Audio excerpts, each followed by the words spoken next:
水阁好，国情解说2句啊，含你做参考。解说，解文说理。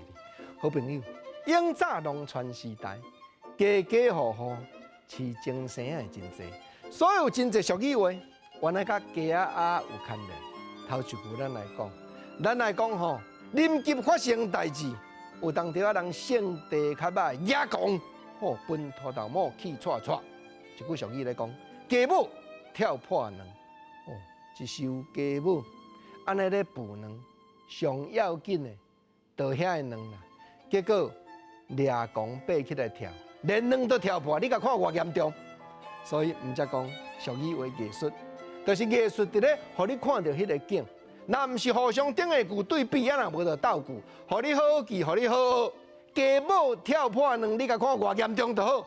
即马吼，做甲迄个闹亏代志，然后我掠转来，人当咧掠讲迄个反差错，迄个对方，然后我掠着要甲修理因，安怎修理？俗语话，原来甲家有牵连。讲家北皮地粗坑念头饲家母，这吼，毋是真正讲现实社会咧讲的情形。这条工讲喊的，所以毋则讲戏台顶定来咧听，尤其布袋戏红仔举出来，哦，迄个朴道的讲话真够煽动的，用这个俗语效果真赞。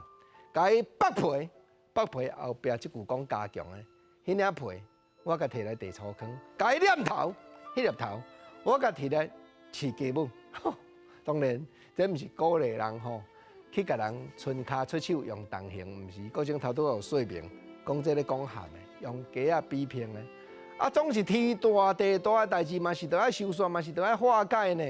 对方迄个犯差错，迄个嘛是爱来赔回啦，掠一只鸡来讲过去，我都做毋对，连讲我会改俗语话咧讲4字尔，讲鸡细力大，啊对啦，莫甲伊见怪啦。虽然这只鸡细只，人掠一只鸡来，迄个心意力真高，知影讲伊都犯差错啊。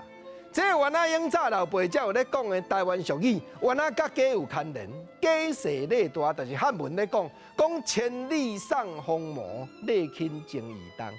淡薄的礼数，但是表示足大的心意。代志到这收线，莫甲伊见怪。艺术，永早农村用鸡做比拼的俗语话，一句接一句内涵真艺术，真值得咱即马搁来研究，搁来甲流传。